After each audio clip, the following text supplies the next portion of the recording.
Hello everyone, I hope you all are good at home.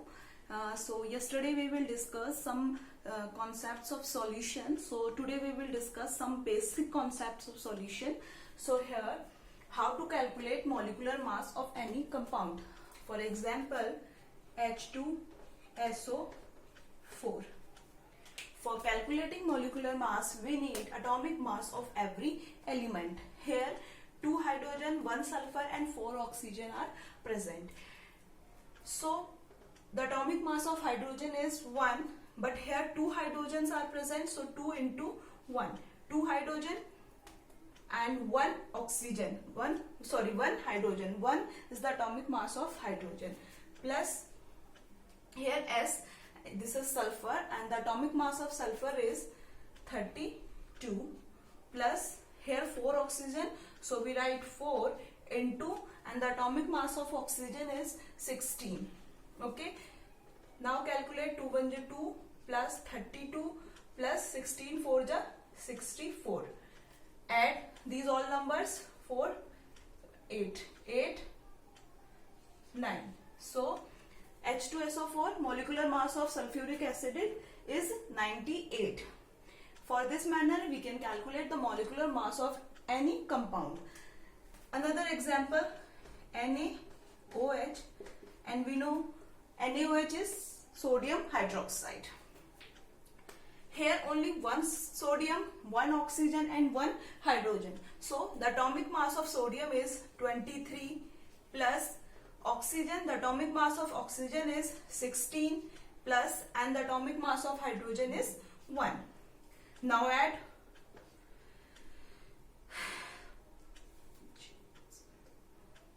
0,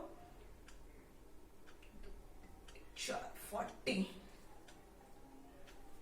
So here the molecular mass of sodium hydroxide is 40. इस तरह से हम किसी भी compound का मॉलिक्यूलर मास कैलकुलेट कर सकते हैं. ठीक है, तो मॉलिक्यूलर मास कैलकुलेट करने के लिए हमें एवरी एलिमेंट का एटॉमिक मास चाहिए. बिना एटॉमिक मास के हम मॉलिक्यूलर मास कैलकुलेट नहीं किया जा सकता. And second one thing is,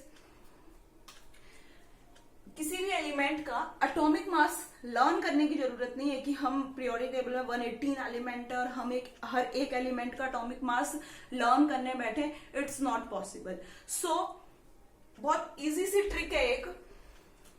अगर क्या हो कि हमें एटॉमिक नंबर पता हो, एटॉमिक नंबर को याद करने की बहुत सारी ट्रिक है, अपने अपने तरीके से, अलग अलग तरीके से हर कोई याद कर सकता है. ठीक है, तो उसमें क्या है, अगर हमारे पास क्या है, सोडियम है and next one is magnesium, and we know the atomic number of sodium is 11 and the atomic number of magnesium is 12. अब हमें क्या है, इसका हमें एटॉमिक नंबर पता है, सोडियम का और मैग्नीशियम का भी एटॉमिक नंबर पता है. हमें एटॉमिक नंबर पता है तो एटॉमिक मास को लर्न करने की जरूरत नहीं है. हम सिंपल सी इजी ट्रिक से इसे कैलकुलेट कर सकते हैं. सो here the atomic mass of sodium is odd number. 11 is a odd number. So 11 plus 11 plus 1. 11 का आप जस्ट 11 जस्ट डबल करो और उसमें प्लस 1 कर दो. So 11 22 plus 1 equal to 23 and 23 is the atomic mass of sodium. अगर कोई ऐसे एलिमेंट जिसका एटॉमिक नंबर ऑड नंबर है तो हमें उस ऑड का जस्ट डबल करना है, प्लस वही नंबर को प्लस करना है एंड उसमें प्लस 1 करना है. तो इस तरह से हमें किसी भी एलिमेंट का एटॉमिक मास पता चल जाएगा. नेक्स्ट वन, अगर ऐसा आपके पास कोई एलिमेंट है जिसका एटॉमिक नंबर क्या है, इवन नंबर है. Here 12 is a even number.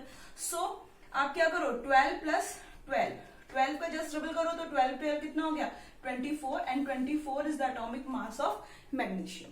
सो हम इस तरीके से किसी भी एलिमेंट का एटॉमिक मास कैलकुलेट कर सकते हैं. उसे लर्न करने की जरूरत नहीं है.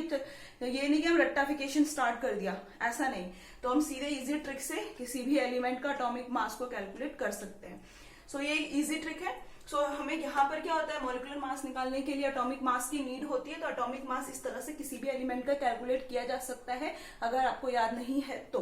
ठीक है, तो मॉलिक्यूलर मास के लिए क्या है, जितने भी यहाँ पर हाइड्रोजन थे तो 2 थे तो 2 लिख दिया, इनटू उसका एटॉमिक मास कितना होता है 1. सो 1 plus atomic mass of sulphur is 32 plus here 4 oxygen, so we write 4 and the atomic mass of oxygen is 16. And calculate कर लिया और हमें यहाँ पे क्या मिल गया, सल्फ्यूरिक एसिड का मॉलिक्यूलर मास 98 होता है, सोडियम हाइड्रोक्साइड का मॉलिक्यूलर मास 40 होता है। तो मॉलिक्यूलर मास को तो हम इस तरह से कैलकुलेट कर सकते हैं किसी भी एलिमेंट का। अब नेक्स्ट वन जो है वो है equivalent mass. Okay, equivalent mass. Next question ये है कि how to calculate equivalent mass. अब यहाँ पर क्या है, हमें जो इक्विवेलेंट मास कैलकुलेट करना है किसी भी कंपाउंड का, तो फोर तरह से करना है। पहले अगर कोई आपको एसिड दिया हुआ है तो कैसे इक्विवेलेंट मास कैलकुलेट होगा, इफ बेस है तो कैसे होगा, नेक्स्ट अगर कोई एलिमेंट है तो कैसे होगा, and next one is salt. तो इन चारों का हमें क्या करना है, इक्विवेलेंट मास निकालना सीखना है। ठीक है, तो सबसे पहले जो हम स्टार्ट करते हैं इक्विवेलेंट मास ऑफ एलिमेंट। ठीक है, फर्स्ट ऑफ ऑल हम स्टार्ट करेंगे equivalent mass of element. So question है कि how to calculate equivalent mass of element. Element का अगर आपको कोई एलिमेंट दिया हुआ है तो उसका इक्विवेलेंट मास कैसे कैलकुलेट किया जाता है, तो इसके लिए फॉर्मूला होता है atomic mass of element. Okay, atomic mass of element upon valency of the element, valency of the element. तो इसका एक सिंपल सा इजी सा फॉर्मूला है एटॉमिक मास ऑफ एलिमेंट। जो भी आपको एलिमेंट दिया होगा, फॉर एग्जांपल हमने यहाँ पे एक एलिमेंट ले लिया हाइड्रोजन। ओके, तो हाइड्रोजन का क्या करना है, हमें इक्विवेलेंट मास कैलकुलेट करना है। तो इसके लिए फॉर्मूला है atomic mass of element, and we know the atomic mass of element is 1.008। ठीक है, 1.008। And now valency of the element and the valency of hydrogen is 1, and now we calculate, then we find 1.008. This is the equivalent mass of hydrogen. ठीक है, तो इस तरह से क्या करा जा सकता है, किसी भी एलिमेंट का एटॉमिक मास कैलकुलेट किया जा सकता है। अब now the question is valency आप कैसे कैलकुलेट करोगे, किसी भी एलिमेंट की वैलेंसी कैसे कैलकुलेट करोगे। फॉर एग्जाम्पल अगर आपके पास क्या है, सोडियम है।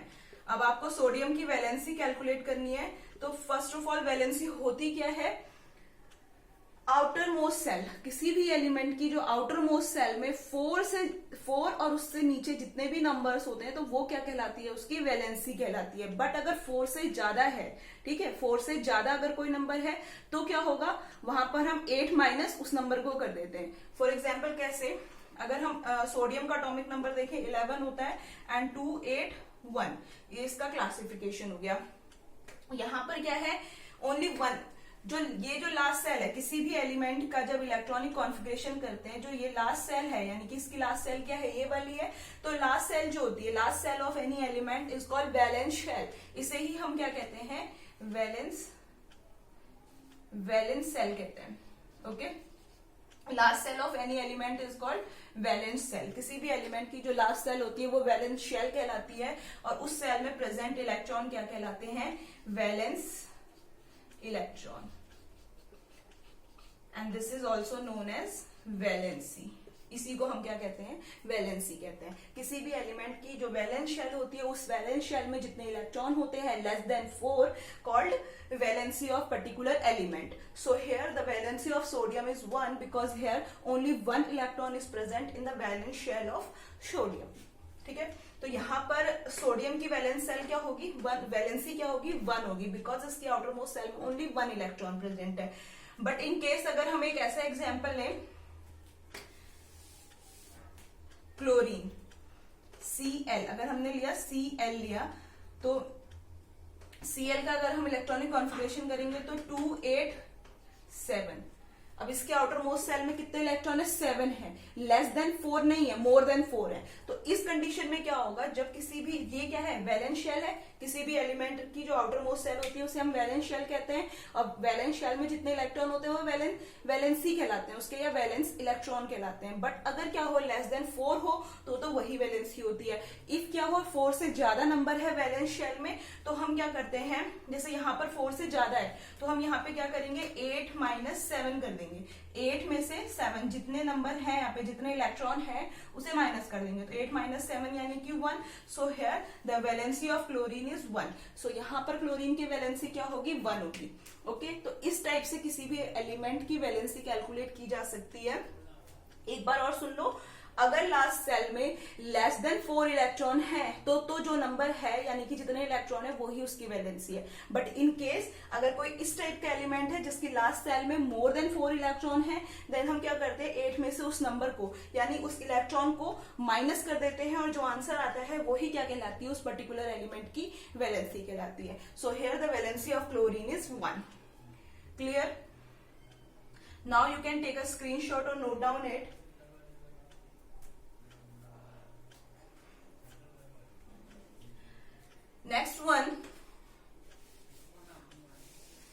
नेक्स्ट अगर आपके पास एक एलिमेंट है, फॉर एग्जाम्पल मान लिया मैग्नीशियम है, मैग्नीशियम आपके पास एलिमेंट है, एंड मैग्नीशियम का एटॉमिक नंबर क्या होता है, इस मैग्नीशियम का हमें इक्विवेलेंट मास कैलकुलेट करना है, and the atomic number of magnesium is 12।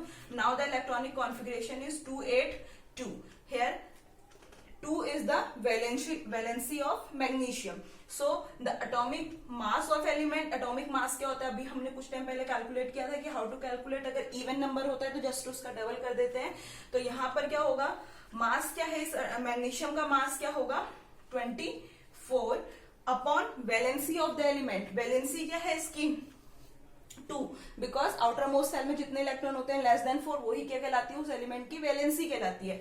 So here the valency of magnesium is 2, and now calculate 2 1 जा 2, 2 1 जा 2, 2 2 जा 4, so 12, and here the 12 is the equivalent mass of magnesium.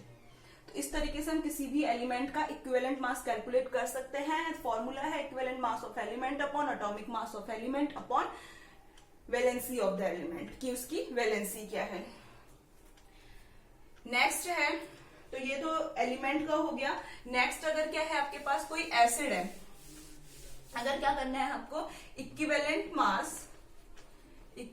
Mass of acid. अगर आपको acid का equivalent mass calculate करना है तो इसका फॉर्मूला होता है मोलर मास। ओके, इक्विवेलेंट अगर एसिड का करना है तो equivalent mass of acid equal to molar mass upon x. Here x क्या है यहाँ पे, बेसिसिटी। ओके, x क्या है यहाँ पे, बेसिसिटी। इट मीन्स क्या है, x यहाँ पे बेसिसिटी है, इट मीन्स क्या है कि हाउ मेनी इलेक्ट्रॉन्स और how many hydrogens are remove in any compound. जो भी आपको कंपाउंड दिया होगा उस कंपाउंड में से कितनी हाइड्रोजन वहां से रिमूव हो रही है वो क्या कहलाएगी, उसकी बेसिसिटी कहलाएगी in case of acid. For example H2SO4 ले लेते हैं। H2SO4, the chemical formula of H2SO4 is sulfuric acid, and molar mass, and here one thing is clear, I can clear the molar mass equal to molecular mass. Molar mass and molecular mass both are generally same. So we know molecular mass of H2SO4, हमने अभी थोड़ी देर पहले calculate किया था molecular mass of H2SO4। तो molecular mass क्या होता है, एक बार और देख लेते हैं, 2 into 1, 2 यहाँ पर हाइड्रोजन है, सो 2, और 1 क्या है यहाँ पर, 1 क्या है atomic mass of hydrogen, plus 32 is atomic mass of sulphur, and here 4 oxygen, 4 into oxygen का एटॉमिक मास क्या होता है 16, so 16 upon x is a basicity. Here how many hydrogens are remove, यहाँ पर कितनी हाइड्रोजन रिमूव हो रही है वो क्या कहलाएगी, उसकी बेसिसिटी कहलाएगी। सो हियर कितनी हाइड्रोजन है यहाँ पर, how many hydrogens are present है 2, एंड 2 हाइड्रोजन जो होंगी वो इजीली रिमूव हो जाएंगी। So the basicity of this compound is 2। Now clear? अब इसे ऐड कर लो तो सॉल्व करोगे तो अभी हम पहले कर चुके हैं, मॉलिक्यूलर मास 98 होता है अपॉन 2 हो जाएगा। इसे सॉल्व करोगे 2 1 जा 2, 2 4 जा 8, 2 9 जा 18, so 49 is the equivalent mass of sulfuric acid. Now clear?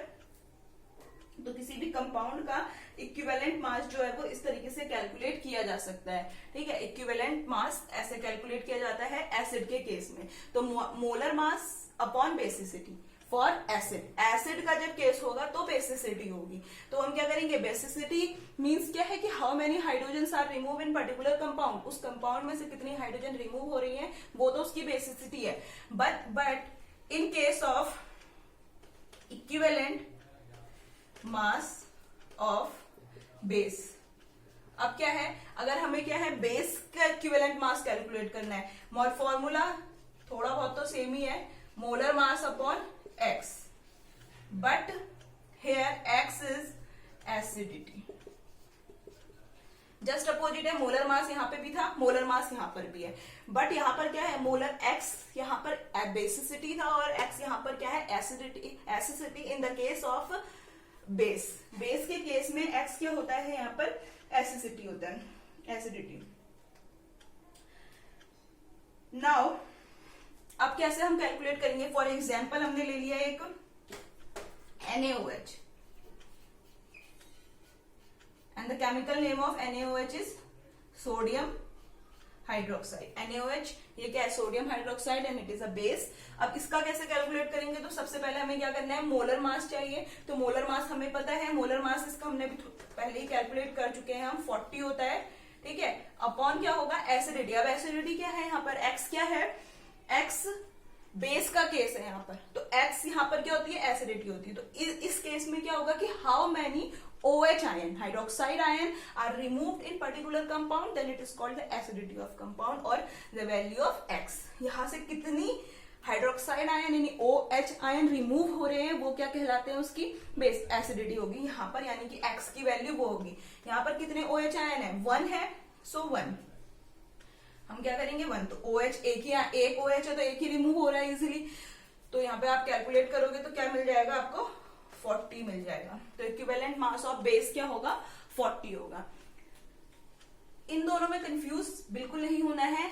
Acid के केस में मोलर मास यहां पर भी है, मोलर मास यहां पर भी है, बेस में भी है, बट एक्स यहां पे भी है, एक्स यहां पर भी है। बस जो चेंज है वो ये है कि एसिड के केस में एक्स जो होता है वो बेसिसिटी होता है और बेस के केस में एक्स जो होता है वो एसिडिटी होता है, ठीक है। यहाँ पर how many hydrogen are remove in particular compound और here the X is how many OH ion is removed in the particular compound. I hope you all got it. Now again you can take a screenshot or note down it. Next one is salt. Next one है salt. अब क्या है, अगर आपको equivalent mass of salt, अगर आपको क्या है यहाँ पर equivalent mass of salt calculate करना है, तो यहाँ पर भी सिंपल है, सबसे ऊपर तो वही है जो हम अभी तक करते आ रहे हैं, molar mass. And I hope you molar mass निकालना अब आप सबको क्लियर हो गया होगा। So molar mass upon total positive valency of, total positive valency of atom, और जनरली हम कह सकते हैं कैटायन, जो भी आपका कैटायन है, क्योंकि कैटायन जो होते हैं वो पॉजिटिव चार्ज होते हैं, ठीक है। तो total positive valency of atom भी बोला जा सकता है, या फिर आप इसे मेटल बोल लो, वो ज्यादा इजी रहेगा, metal. So the equivalent mass of salt is molar mass upon total positive valency of metal और कैटायन, बिकॉज कैटायंस क्या होते हैं, पॉजिटिव चार्ज स्पीसीज क्या होती है हमारी, कैटायंस होती हैं। फॉर एग्जाम्पल अगर आप कोई भी एक सॉल्ट ले लो, ठीक है, सॉल्ट लाइक NaCl ले सकते हैं आप, और भी बहुत सारे सॉल्ट होते हैं, AlCl3 होता है, जैसे NaCl।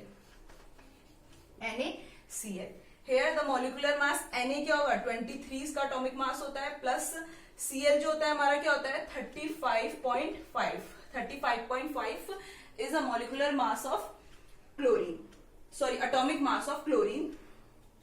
And sodium, here the total positive charge on valency of metal यहाँ पर हमें पता है कि Na क्या होता है, Na positive and Cl negative होता है। ये तो हम बहुत छोटी क्लास से पढ़ते हुए आ रहे हैं। Na पे पॉजिटिव 1 चार्ज होता है एंड Cl पर नेगेटिव 1 चार्ज होता है। तो पॉजिटिव टोटल पॉजिटिव चार्ज, तो टोटल पॉजिटिव चार्ज कितना है, +1 है।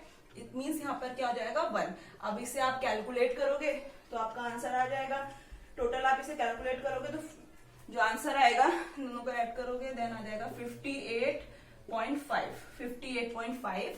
So here the equivalent mass of salt is 58.5. So NaCl का इक्विवेलेंट मास क्या होगा, यहाँ पे 58.5 होगा। बहुत इजी कॉन्सेप्ट है।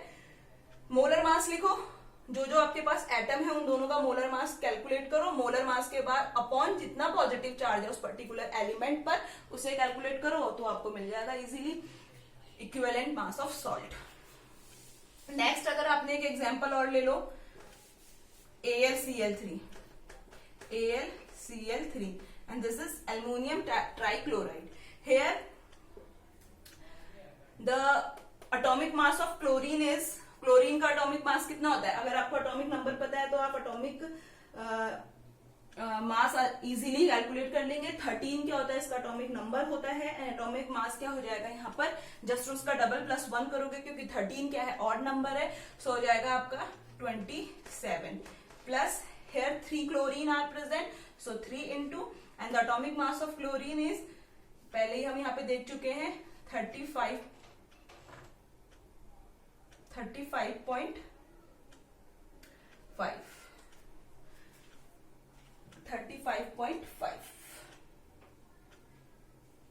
Now total positive charge. अब आपका यहाँ पर कैटायन कौन सा है हमें देखना है। इसमें Al क्या होता है, Al 3 positive and Cl negative होता है। तो Al 3 पॉजिटिव है, यहाँ पर कैटायन क्या मिला आपको, Al होता है क्योंकि Al के पास 3 इलेक्ट्रॉन एक्स्ट्रा होते हैं और वो अपने इलेक्ट्रॉन रिमूव कर सकता है। ऐसी कोई भी चीज जो अपने इलेक्ट्रॉन को रिमूव करती है वो कौन सा चार्ज कैरी करती है, पॉजिटिव चार्ज कैरी करती है। So here aluminium has also 3 electrons in outer most shell which can donate, जो क्या कर सकता है, वो डोनेट कर सकता है। सो यहाँ पर कितना पॉजिटिव चार्ज आया, 3 आया। ठीक है, तो हमें वही लिखना है कि total positive valency of metal क्या है, तो 27 प्लस 35.5 अपॉन 3। अब इसे आप कैलकुलेट करोगे तो जो आपका आंसर आएगा टोटल 133.5। अब इन दोनों को ऐड करके जो आंसर आएगा आपका, पहले इन दोनों की इंटू करोगे फिर प्लस 27 करोगे तो 44.45। तो आंसर क्या आएगा आपका 44.45। इसको जब आप कैलकुलेट करोगे, कर ही देती हूँ, जब 27 प्लस 35 को 3 से इंटू करोगे तो क्या आ जाएगा 106.5 अपॉन 3। अब 3 से जब इन दोनों को ऐड करके 3 से डिवाइड करोगे तो आंसर आ जाएगा आपका 44.45। So here the equivalent mass of, equivalent mass of aluminium trichloride is 44.45। तो यहाँ पर एल्युमिनियम ट्राइक्लोराइड का इक्विवेलेंट मास क्या होगा,